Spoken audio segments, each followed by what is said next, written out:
आपके accordingly spirituality क्या है गौरव? खुद से जुड़ना। अगर मैं उस अपनी कास्ट को या अपने रिलीजन को मैं इतना बड़ा बना लूं, इतना प्राउड करने लगूं कि मेरी रियल आइडेंटिटी छूट जाए। अब तो क्यों ऐसा है कि इंडिया के लोगों का हैप्पीनेस कोशेंट इतना कम है? जो जनरेशन जो अभी आ रही है वो जनरेशन की सारी बेसिक नीड्स ऑलमोस्ट फुलफिल्ड है। स्पिरिचुअलिटी में गोल्स बनाना, विजन बनाना, लाइफ का पर्पस क्या है? तो क्या स्पिरिचुअलिटी मतलब पॉवर्टी और बीइंग ब्रोक है?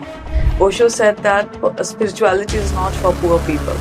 तो हमें बस बैठ के अपने आप को खुद को देखना है। क्या स्पिरिचुअलिटी में रोमांटिक होना अलाउड है? She is a prostitute Okay. and she came to me. I've read it somewhere or maybe I've heard it somewhere that over 70% women cheat on their husbands.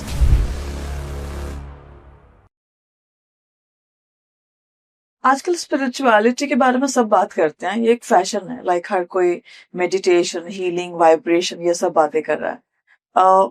But असली में spirituality क्या है ये काफी लोगों को नहीं पता। आई थिंक मेजॉरिटी लोगों को नहीं पता।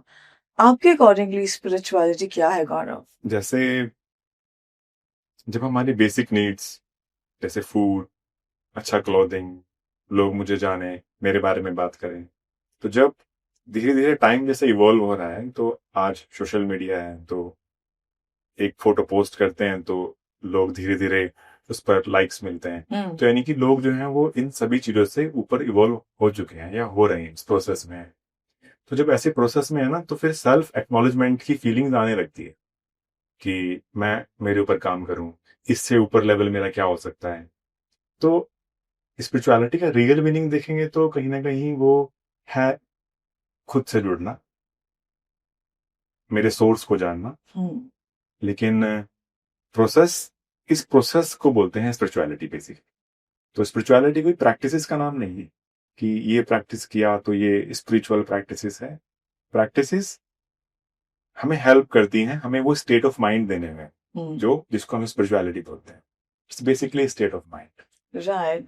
तो हमारे कंट्री में जैसे डिफरेंट रिलीजन्स हैं, तो हमारे लिए रिलीजन और स्पिरिचुअलिटी आर समवॉट लाइक हमारे जो रिलीजन है वो कहीं ना कहीं स्पिरिचुअलिटी को एक बेस देता है।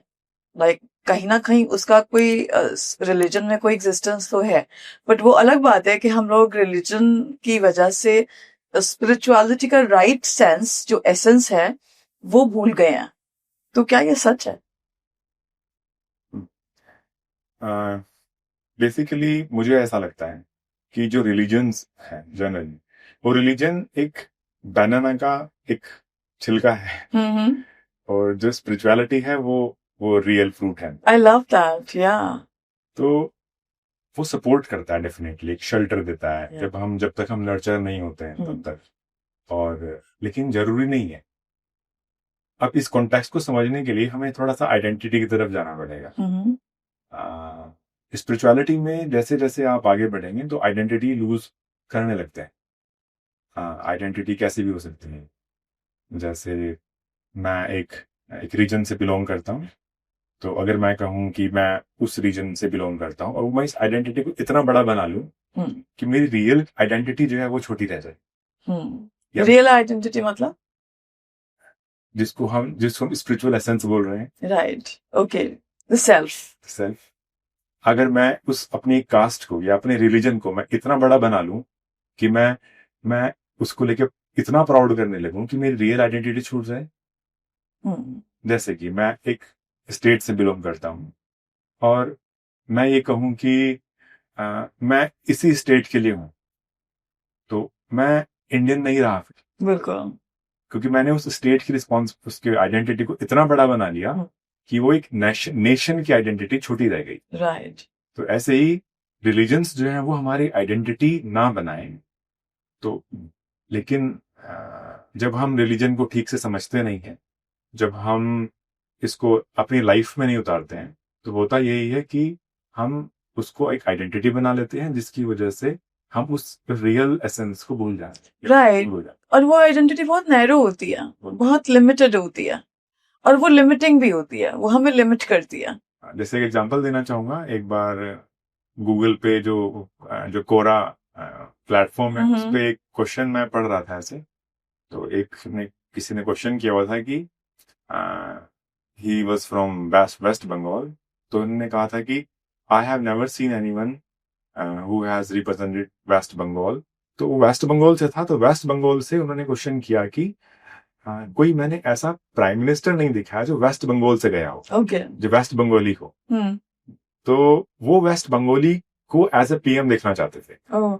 तो एक पीएम अगर एक रीजन से कनेक्ट हो गया तो कभी भी पीएम नहीं रहा। पीएम नहीं रहेगा, राइट। तो ऐसे ही अगर हमने अपनी आइडेंटिटी एक रिलीजियस आइडेंटिटी बना ली तो स्पिरिचुअल आइडेंटिटी हमारी धीरे धीरे लूज होने लगती है। Exactly, right. This is the point. Right, I totally agree with that and I think that जब मैं अपने आप को देखती हूँ, मुझे नहीं लगता कि मैं इंडियन हूँ या मैं एक सर्टेन रिलीजन को बिलोंग करती हूँ। मुझे लगता है कि ये पूरा यूनिवर्स ही को मैं बिलोंग करती हूँ। लाइक ये मेरी पूरी आइडेंटिटी, ये पूरा यूनिवर्स है। It's just not that limited to a certain country और स्टेट और रिलीजन और any city, you know. So मुझे लगता है कि पेट्रियोटिज्म जो है ये एक ओवररेटेड चीज है। This what I think and believe. दूसरी चीज मुझे ये लगती है कि spirituality is all about overcoming your limitations. हम लोग जब बॉर्न होते हैं, हम लोग जब पैदा होते हैं एज किड्स, एज इन्फेंट्स, हम कुछ कुछ लेकर आते हैं उस दूसरी दुनिया से इस दुनिया में, और जो लिमिटेशंस हम लेकर आते हैं, हमारा काम उन लिमिटेशंस को दूर करना है, और वो स्पिरिचुअल प्रोसेस है। Meditations and other spiritual practices, worships, ये सब उसको एक फाउंडेशन देती है, ये सब उस सफर को आसान करती है। बट आई थिंक पर्पस वही है। ट्रू। या अब जैसे अगर हम समझें उसको, तो हमारी लाइफ में जो हार्ड एंड सिचुएशंस आती हैं वो हमें रियल में शार्प करती हैं, वो हमें शेप अप करने में हेल्प करती हैं। राइट। लेकिन अगर हमारा फाउंडेशन स्पिरिचुअल और ये प्रैक्टिसेस में हमने बना के रखा है तो हमें वो शार्प करने में मदद करती हैं। अगर वो हार्ड सिचुएशंस, वो लाइफ के जो बैटल्स हैं जिसमें हम गो थ्रू करते हैं डेली बेसिस पे, कभी कभी उलझा भी देते हैं और आपकी डायरेक्शन भी चेंज कर देते हैं। राइट। हमारी लाइफ में जो सिचुएशंस आती हैं जो डेली बेसिस पर, जिनसे हमें डील करना होता है, या हमारे सामने जो भी चैलेंजेस आते हैं, ये सारे चैलेंजेस बेसिकली हमें शार्प करने में, हमें इम्प्रूव करने में हेल्प करते हैं। लेकिन अगर हमारा बैकग्राउंड स्पिरिचुअल है तो हम अवेयरनेस के साथ शार्प हो पाएंगे और हमें ज्यादा हेल्प मिलेगी उनसे। वो चैलेंजेस हमें सपोर्ट करेंगे। पर अगर हमारा बैकग्राउंड स्पिरिचुअल नहीं है तो ये लाइफ के हर्डल्स, लाइफ के चैलेंजेस जो हैं, कभी कभी हमारी डायरेक्शन भी चेंज कर देते हैं। तो राइट, राइट। सो गौरव, पेरेंट्स हमारी लाइफ में बहुत बड़ा रोल प्ले करते हैं, क्योंकि हम इनिशियल केयर गिवर्स उन्हीं को देखते हैं, वही हमें रिलीजन सिखाते हैं, वही हमें गॉड की डेफिनेशन बताते हैं। तो आपने अपने पेरेंट्स से ऐसा क्या सीखा जो शायद उन्होंने आपको सिखाया भी नहीं, लेकिन आपने खुद देख के अब्जॉर्ब किया अबाउट स्पिरिचुअलिटी? अभी लास्ट में एक थोड़े दिन पहले ही किसी ने पूछा कि आप कब से प्रैक्टिसेस में हैं और कब से आपने शुरू किया था। तो मैं इसको आंसर खोजने लगा। तो पहली बार मैंने इसमें सोचा कि मैंने कब से शुरू किया था। तो मुझे लगता है कि मैंने शुरू नहीं किया था, मेरी माँ ने शुरू किया था। राइट। तो ये हुआ था कि जब मैं स्कूल में पढ़ता था और मेरी एज रही थी अराउंड 10 ईयर्स 8 ईयर्स के आसपास, तो उस समय पे मेरी मदर ने उनको बुक रीडिंग का इंटरेस्ट आया, और वो उनके टीचर भी थे, उनके गुरु थे। तो वहां से वो बहुत नई नई स्टोरी सुनती थी और साथ में बुक रीडिंग बहुत करती थी, भगवत गीता, रामायण और दूसरे स्पिरिचुअल टेक्स्ट जो हैं, सारे रिलीजन्स को वो पढ़ती थी तब से ही। तो उसमें से बेस्ट एसेंस निकाल के वो मुझे डिलीवर करती थी। ओके। तो ये मेरा डेली नाइट का हमारा स्केड्यूल होता था सोने से पहले का। ऐसी स्टोरीज सुनना, ऐसे कैरेक्टर्स के बारे में पढ़ना जिन्होंने अपनी लाइफ में कुछ किया है। तो मेनली अगर वो कैरेक्टर्स देखूं तो मैं वो स्वामी विवेकानंद और महात्मा बुद्ध, ये सब लोग थे। तो यहाँ से मुझे लगता है कि मुझे विजन मिलता था कि जब मैं सुबह उठता था तो मैं कोशिश करता था कि उनके जैसा बन पाऊं, उनके जैसा कर पाऊं। तो एक स्टोरी में सुनाना चाहूंगा इसके लिए। मैं 8th-9th क्लास में था, तो वहां पे मेरी क्लास में अराउंड 60-70 के आसपास स्टूडेंट थे। तो क्लास में स्टूडेंट्स बहुत ज्यादा थे और टीचर कम थे। ओके। तो बच्चे बहुत शरारती थे, तो दिल्ली एनसीआर का स्कूल था। तो उस टाइम पे मेरे स्कूल में क्या होता था कि वो टिफिन बैग जो मैं लेके जाता था, वो टिफिन को बच्चे जो है मुझसे छीन लेते थे। ओके।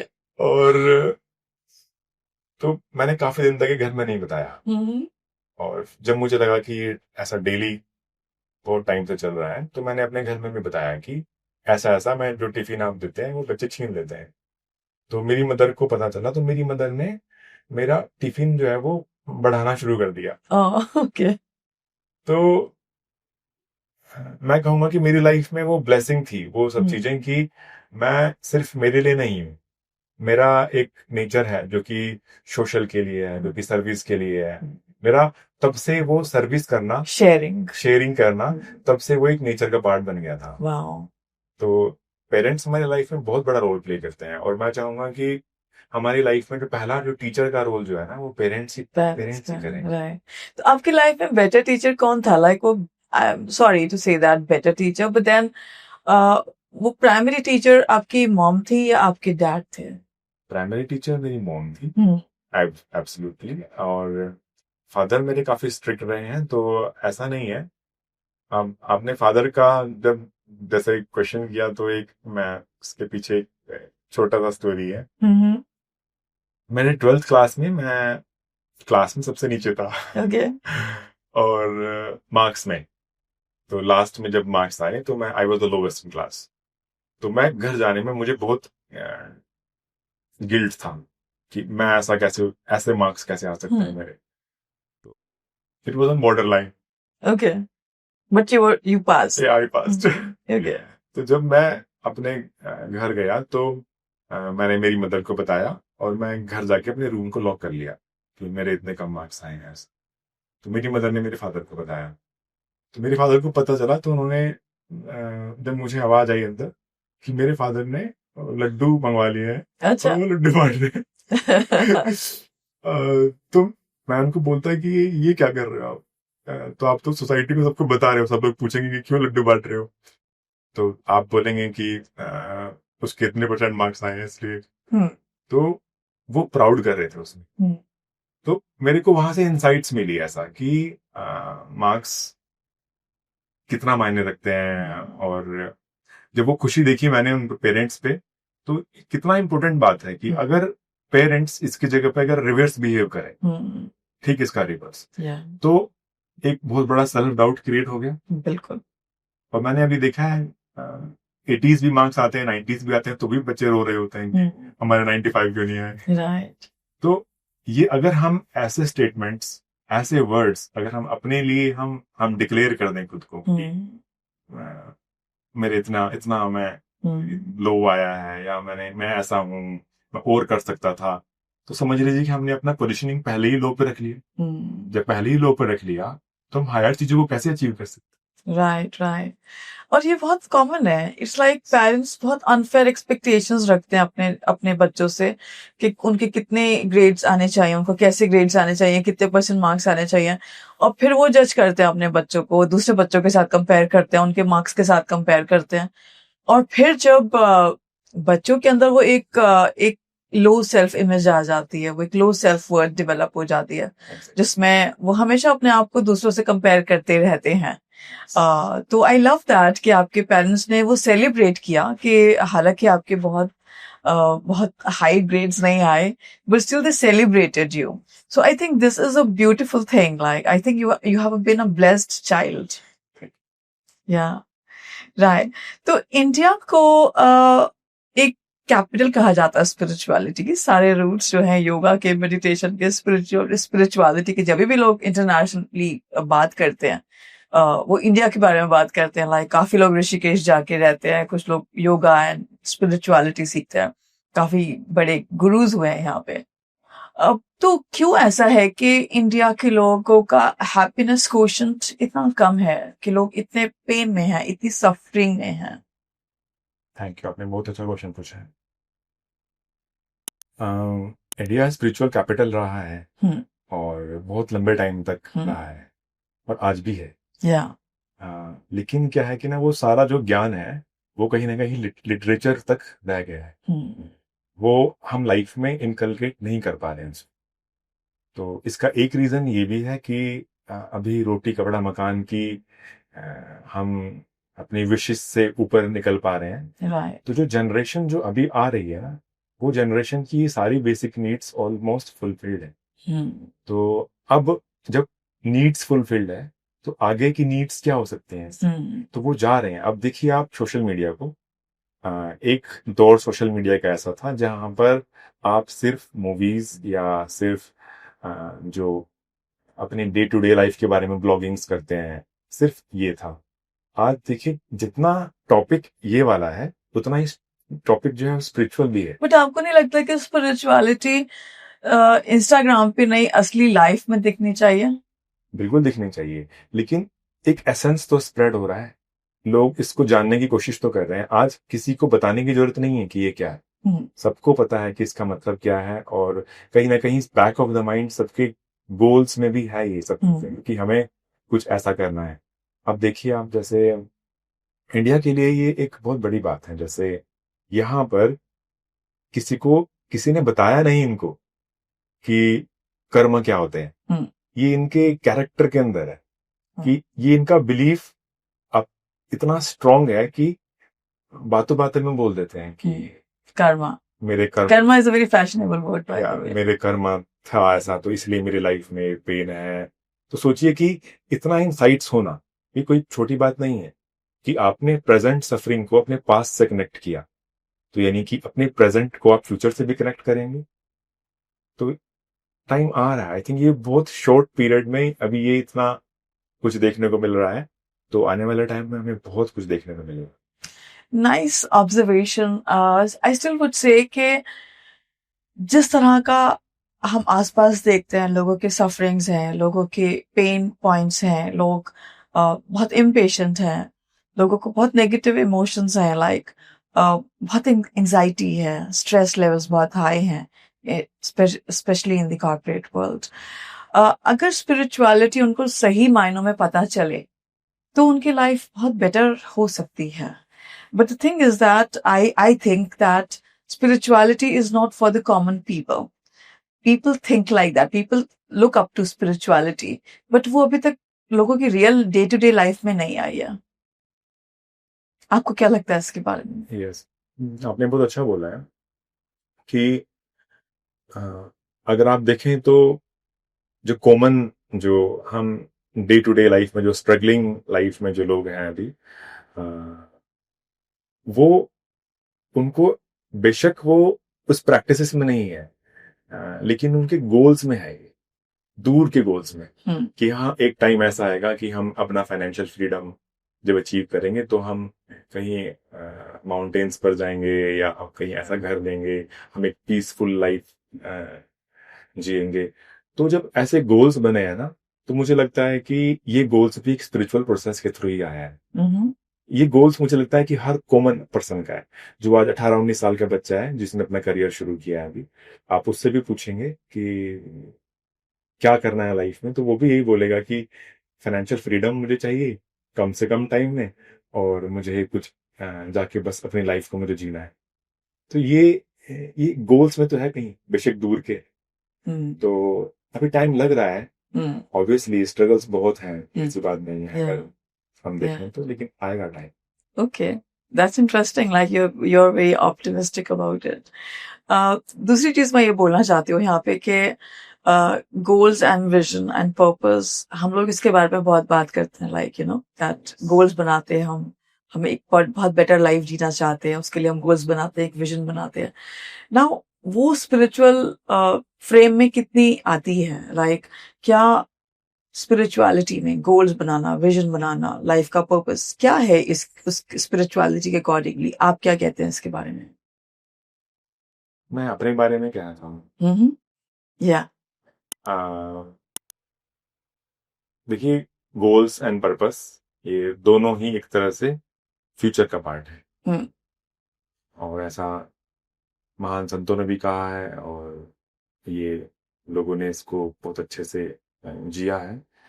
तो वो जो भी ये फ्यूचर है या जो पास्ट है, वो सारा हमारे मन ने क्रिएट किया है। ये टाइम जो क्रिएट किया है हमारे मन ने क्रिएट किया है।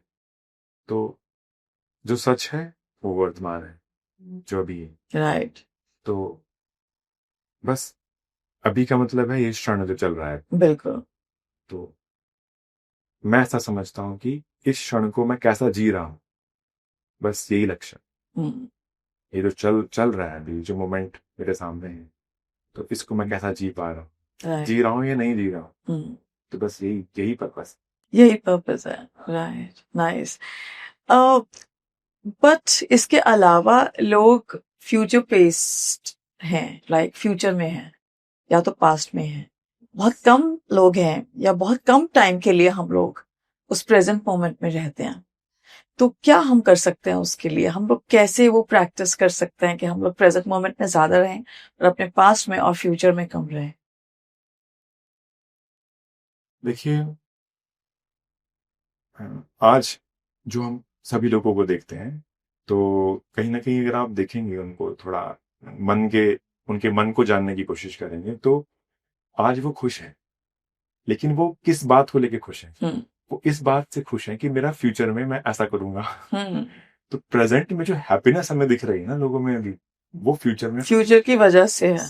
राइट। कि मैं अभी सेविंग्स कर रहा हूँ, राइट। और ये सेविंग्स में मैं कार खरीदूंगा, या मैं ट्रिप पर जाऊंगा, या ऐसी बहुत या बट जब वो फ्यूचर आएगा तो फिर उन्हें फ्यूचर के कुछ और फिर कोई दूसरा फ्यूचर आएगा। एक्साइट करेगा। Exactly. राइट, तो राइट। ये प्रोसेस ऐसे चलता रहता है। और हमारे जो अभी प्रेजेंट हैप्पीनेस दिख रही है ना लोगों में, जो वो मैक्सिमम 99% जो है, वो फ्यूचर का जस्ट एक विजन, वो विजन लोगों को खुश करके रख रहा है, एक होप दे रहा है कि मेरा करियर स्टार्ट होने वाला है, मैं करियर में ऐसा करूंगा, मेरी पार्टनरशिप्स हुई हैं, ये पार्टनरशिप फ्रूटफुल रही, तो प्रोजेक्शंस, ये प्रोजेक्शंस, सारा हैप्पीनेस जो है प्रोजेक्शन पर बेस्ड है।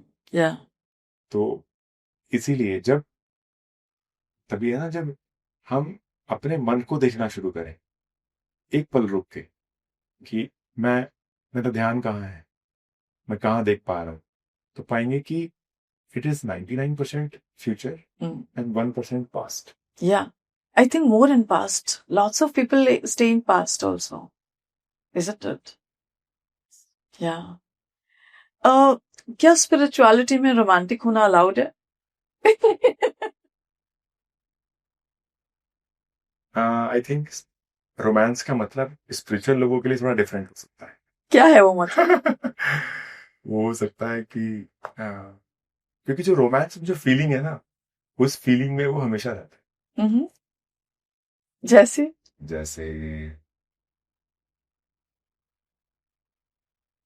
उनके मन में,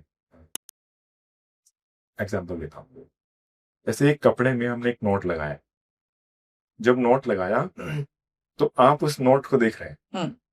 अब मैं आपसे पूछूं कि ये क्या है, उस नोट को पकड़ के, तो आप बोलेंगे कि नोट है। तो जो स्पिरिचुअल पर्सन था वो बोलेंगे कपड़ा है, वो नोट नहीं दिखती है। तो मेरा मन इंडल्ज हो सकता है मेरे स्ट्रगल्स में, लेकिन एक स्पिरिचुअल पर्सन उसको उसको उसका जो रियल जो मीन है ना, उसका जो उसका रियल फेस है, वो उसको देख पाता है। तो वो देखता है कि मेरा मन कैसे बिहेव कर रहा है, वो रोमांस ही है। मेरे मन ने एक अट्रैक्शन क्रिएट किया, तो वो उसका रोमांस है। राइट। तो अपने मन को जब वो देखता है ऐसे उछल कूद करते हुए और जंप्स करते हुए, अट्रैक्ट होते हुए, इन्फ्लुएंस होते हुए, ऐसी बात नहीं है कि नहीं होते हैं, होते हैं सब। क्योंकि इस वर्ल्ड में जब हम जी रहे हैं ना, तो यहाँ पर ये सब चीजें होती हैं। लेकिन उसके बाद इमीडिएट बाद वो उसको समझ पाते हैं कि मैं क्या हूं। तो ये जो प्रोसेस है ना, आई थिंक ये सबसे बड़ा रोमांस है। Yeah, and why I asked this question because spirituality means मैं किसी से मिली थी कुछ टाइम पहले and he said we're talking about desires. तो spirituality के हिसाब से उन्होंने कहा there should not be any desire. That is spirituality. This is what he talked about it, like we just talked about it. And then this guy said that, and then I said that means we should not have any desires. Then he said that not having a desire is also a desire, right? To not have a desire is also a desire. Yes. So when we talk about romance or love or kind of stuff, so that is a desire, like, right? You see a person and you create that desire for that person. तो वो Dzire होना spirituality के हिसाब से सही है या गलत है, वो आपके लिए क्या रही है? आप कितने अट्रैक्टेड रहे हैं रोमांटिकली लोगों के साथ? ठीक है, तो मुझे ऐसा लग रहा है कि जो डिजायर्स हैं जनरली हमें कभी उस पर काम नहीं करना चाहिए, उसके सप्रेशंस पे कि ये नहीं करूंगा, ऐसा डिजायर्स को पूरा करना चाहिए। हाँ, क्योंकि वो एक आउटकम है। जैसे अगर बात करें सेलिबेसी, तो सेलिबेसी अगर आप अपने मन को जबरदस्ती, अपने मन को आप ऐसे कोशिश करेंगे तो कर ही नहीं पाएंगे। आप सोचिए आप क्या एसेंस, क्या अचीव कर सकते थे और आपने अपना सारा टाइम किसमें बिताया? उस सेलिबेसी को फॉलो करने में। तो वो एक आउटकम है प्रैक्टिस का, है ना?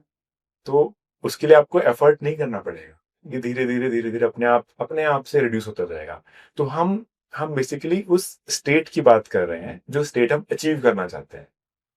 तो वो उसका एक अचीवमेंट है कि जहां पर वो पर्सन को डिजायर्स नहीं होती, वो अपने आप में इतना खुश होता है, वो अपनी नेचुरल स्टेट में होता है।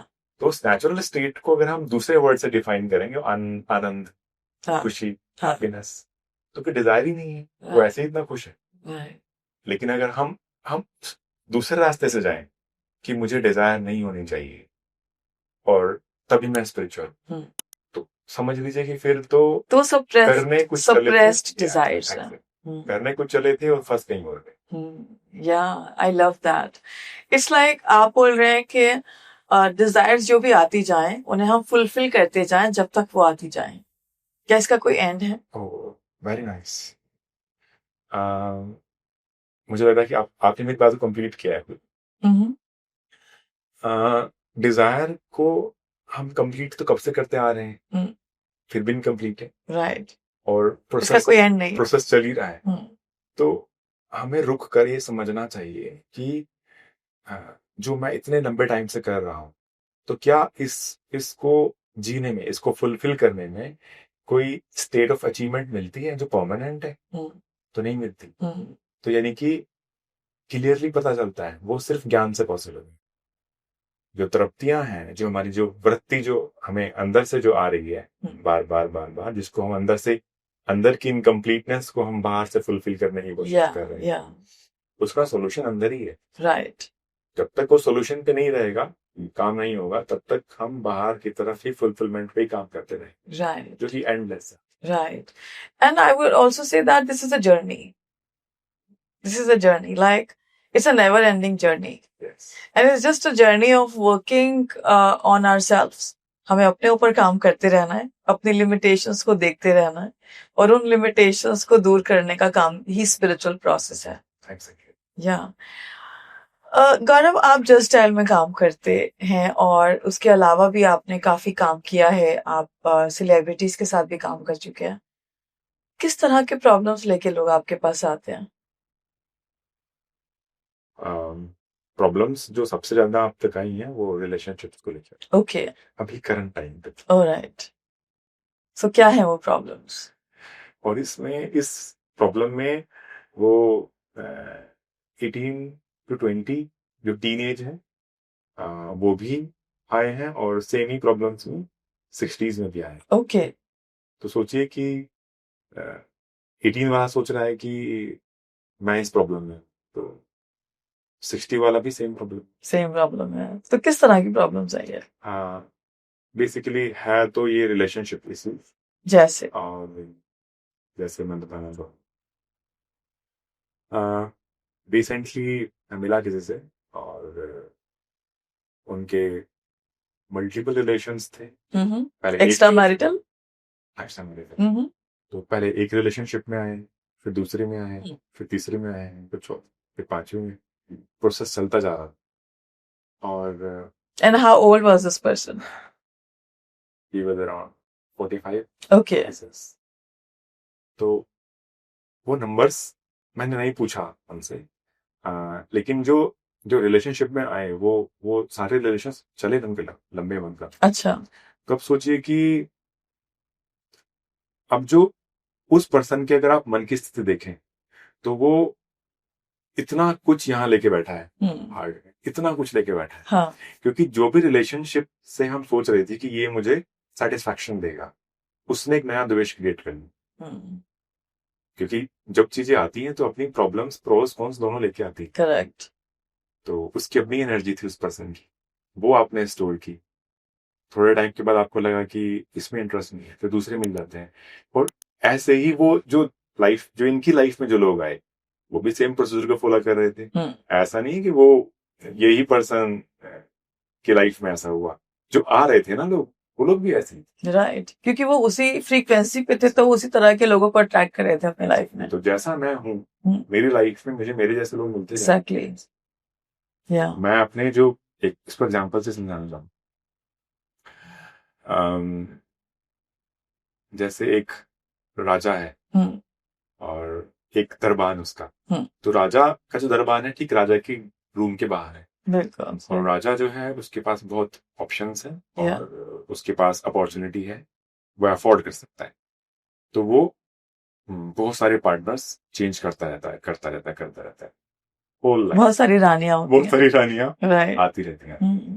अब जो दरबान है वो उसको देख रहा होता है डेली, और दरबान अनसेटल्ड है, राजा सेटल्ड है। तो सेटल्ड मतलब सेटल्ड मतलब राजा तो जो डिजायर आ रही है उसको फुलफिल कर पा रहा है, ओके, वो दरबार नहीं कर पा रहा है, दरबान नहीं कर उसके पा रहा पास वो मीन्स, वो रिसोर्सेज नहीं है, है, वो रिसोर्सेस नहीं है उसको फुलफिल कर पाए या अफोर्ड कर पाएगा। या अब मर गए दोनों ही, राजा भी और दरबार। अब राजा ने एक अलग बैगेज क्रिएट किया है ना, अब दरबान ने अलग बैगेज क्रिएट किया। दरबान जो अनसेटल्ड रह गया थ्रू आउट द लाइफ, जो जो सिर्फ अपने मन में जब बस एक एक एक होप क्रिएट करता रहा ऐसा ऐसा ऐसा। अब सोचिए कि जब जब अगला जन्म होगा तो वो जो दरबान है वो कितने स्ट्रॉन्ग विशेस, कितने स्ट्रॉन्ग डिजायर्स के साथ आएगा। वो पूरी जिंदगी उसको फुलफिल करने में लगा रहेगा। वो शायद उसकी लाइफ में अगर कोई टीचर्स मिल गए ऐसे, या उसकी लाइफ में कोई बहुत अच्छा चेंज आना हुआ तो उसका पॉसिबल है उसका ट्रांसफॉर्मेशन, नहीं तो वो उसको एफर्ट लगेगा। तो अब हम राजा की बात करते हैं, तो क्या राजा ने फुलफिल कर लिया? राजा ने अपनी दूसरी प्रॉब्लम्स क्रिएट की। तो राजा उसी चीज को सेटिस्फाई करने के लिए, अपनी सेक्सुअल डिजायर को सेटिस्फाई करने के लिए रानियां बदलता रहा। तो क्या सेटिस्फाई हुआ? नहीं, लास्ट तक चलता रहा है। तो इसी बात से समझना चाहिए कि वो सेटिस्फेक्शन भोगने में नहीं है, वो सेटिस्फेक्शन ज्ञान में है। बट मुझे लगता है कि उस पॉइंट तक आने के लिए भी आपको you have to go through the entire journey to come to the point. Like, I think I recently spoke on another podcast that to understand that the money does not work the way we think it does, we need to have a lot of money to understand that, to get to the point, right? For example, अगर आप बहुत सारे affairs करके देखते हैं और तब आपको लगता है कि ये वो डिजायर पूरी नहीं हो रही है, so then you come to the point, okay, ये ऐसे नहीं होगा, then I'll have to find some other way. So हर कोई एक्सपीरियंस से सीखता है, अपने एक्सपीरियंस से, isn't it? हाँ, अच्छा बोला आपने, लेकिन तभी तो ये साइकिल भी है ना बर्थ का। हाँ, या तो ये बर्थ साइकिल इसलिए तो चलता रहता है क्योंकि मेरे मन ने जो क्रिएट किया और मैंने तुरंत उसको सेटिस्फाई कर दिया। मेरे मन ने जो क्रिएट किया वो तुरंत सेटिस्फाई कर दिया। वो सेटिस्फेक्शन की स्टेट्स में मुझे लोग बदलते रहेंगे जो मुझे सेटिस्फाई करने के लिए कोशिश करते रहेंगे, लेकिन थ्रू आउट द लाइफ वो प्रोसेस चलता रहेगा। अब जब वो स्टेट आएगी कि वो उसको समझ पाए, तो क्या आपको लगता है कि वो स्टेट आएगी भी उसकी लाइफ में? नहीं। या in fact it depends, isn't it? अगर वो चाहे तो राइट तो आएगी, या नहीं चाहे तो नहीं आएगी। एग्जैक्टली। तो वो किसी भी उम्र में चाह सकता है। वो जरूरी नहीं है उसको 30 पार्टनर्स लेके या उसको उतना करके उसको वो स्टेट में अचीव। तो वो जब वो चाह क्रिएट कर लेगा कि मुझे इससे बाहर निकलना है, मुझे वो वो रियल क्या है, वो हम्म, क्या अंत है इसका।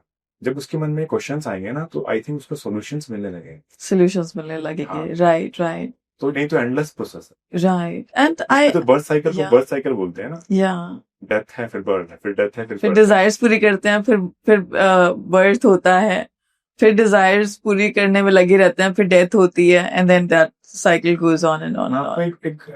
एक एग्जांपल दूंगा अभी। बहुत रिसेंट केस है। मैं क्या बताऊं, वो she is a prostitute okay, and she came to me. Alright, मैं and where that happened? and I was teaching yoga in a park basically. Okay, And after that whole program, she was just watching. And after the program, she came to me and she asked her questions like. And how did you know that she was a She prostitute? told me, okay, yeah. And उसने पूरा बताया कि how she started, कि कैसे first phase क्या था इसका, second क्या रहा, थर्ड क्या रहा, अब मुझे कैसे निकलना है। तो उसका इंटरेस्ट था बेसिकली निकलने में, उसका निकलने, है ना। तो सोचिए कि वो वहां से वापस आई। या और अगर उसका स्टार्टिंग का फेज देखें, जिस फेज में उसने एंटर किया था, तो जब एंटर किया था उस समय पे उसको बहुत इंटरेस्ट था इसमें। वो उसने इसलिए ज्वाइन नहीं किया था कि वो उसको किसी ने जबरदस्ती करके किसी ने उसको जबरदस्ती नहीं किया था, वहां पर उसको इस काम में या लगाया, ऐसा नहीं। उसने अपनी मर्जी से ज्वाइन किया। और तो ये उसका हाई इंटरेस्ट था। या इट्स अब सोचिए इंटरेस्टिंग, कि या अब सोचिए इंटरेस्ट कहाँ से आया। आया तो कहीं ना कहीं पास्ट से, है ना, या अपब्रिंगिंग से आया। और उसने इसको फुलफिल करने के लिए ये तरीका अपनाया। और इस तरीके के बाद उसको मन में दूसरे डिजायर्स क्रिएट हो गई।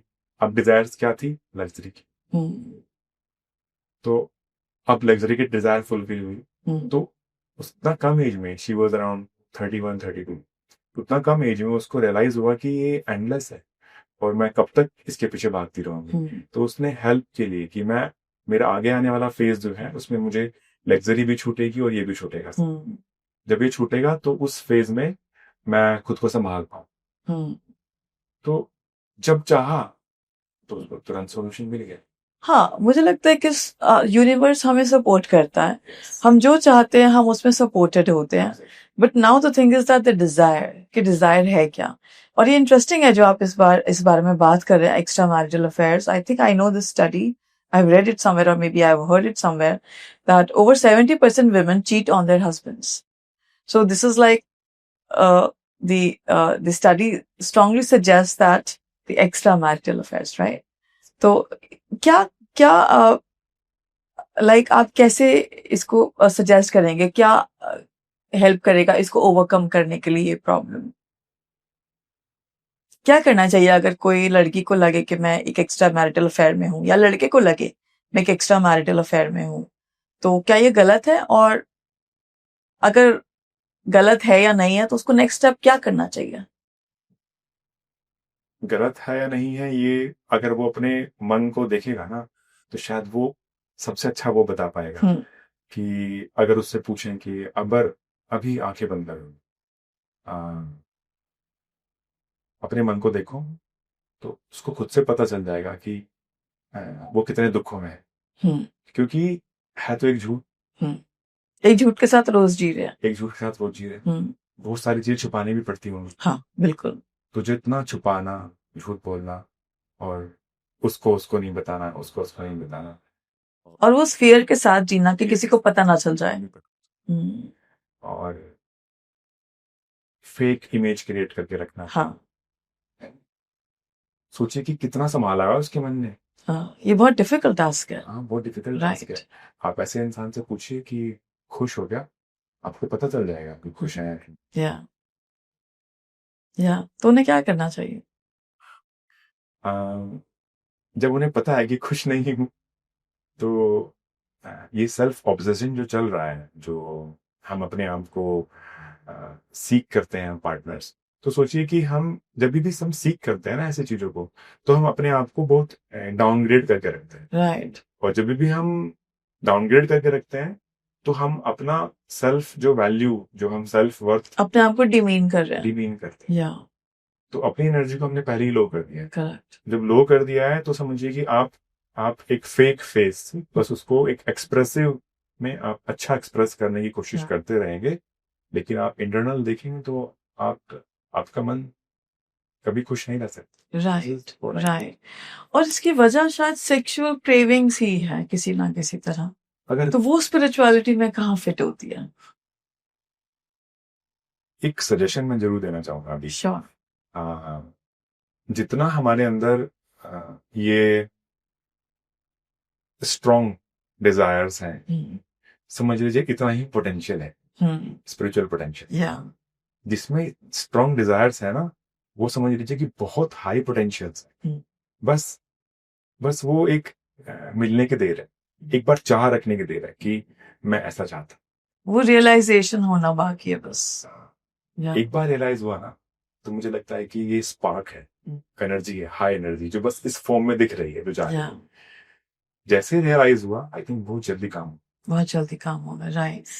तो हम स्पिरिचुअलिटी को अपनी एवरीडे लाइफ में कैसे ला सकते हैं?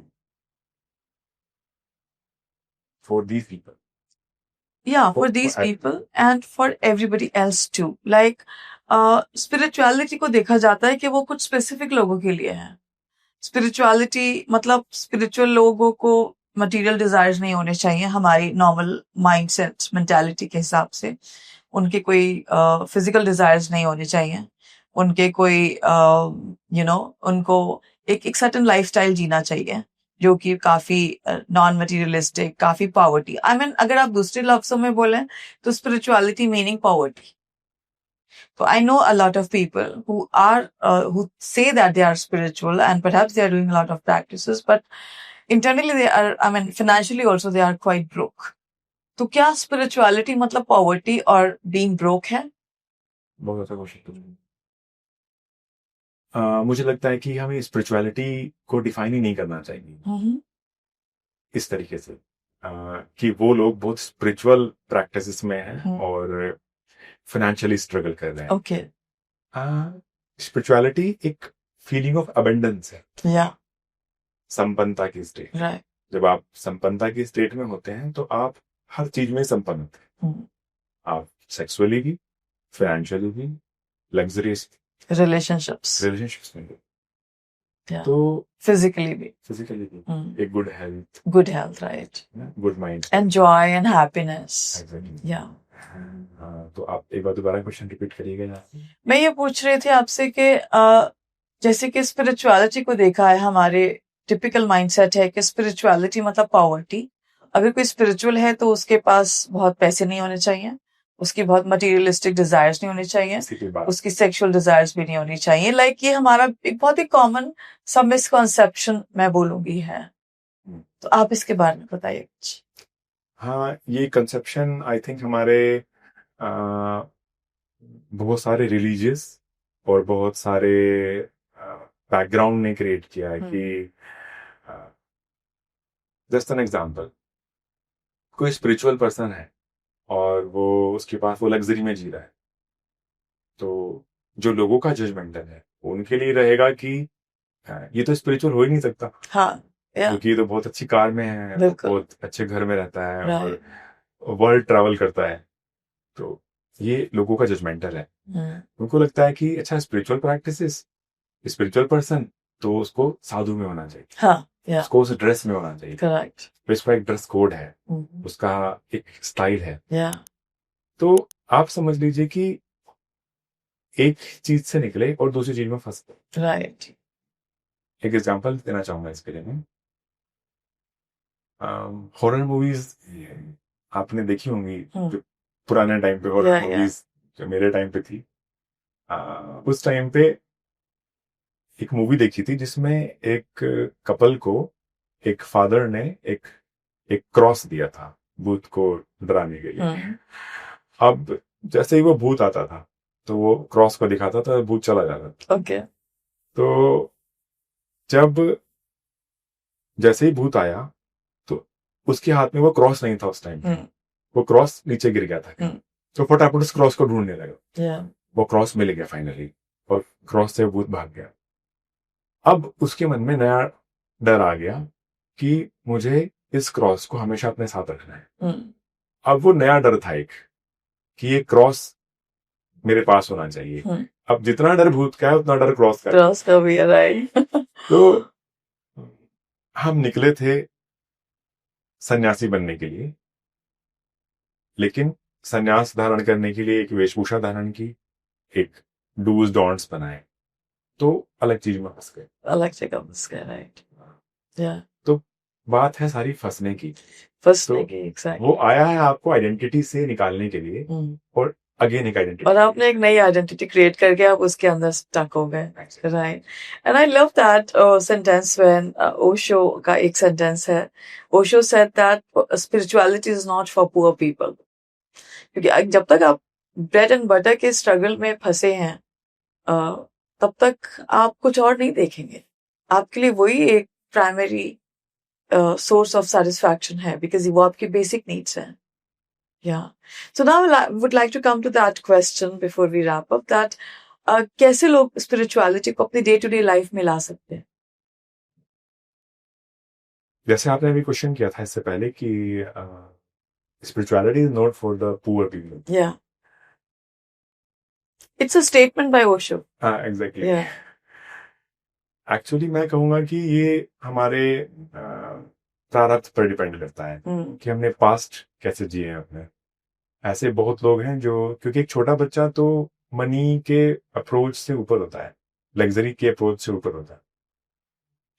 ऐसे बहुत बच्चे रहे हैं जिन्होंने बहुत छोटी एज से वो प्रैक्टिसेस को पकड़ा है, और उसमें बहुत हाइट्स ली हैं बहुत कम एज में। Yeah. तो उसको हम ये तो नहीं कह सकते कि I think it is for the poor people only, और it's for the Rich people only. ये कहना चाहूंगा कि कॉमन पर्सन के लिए अगर वो स्पिरिचुअलिटी के एक एसेंस को भी एक्सपीरियंस करता है ना, एक हायर टेस्ट को मोमेंटरी भी एक्सपीरियंस करता है, it's just about replacing the test.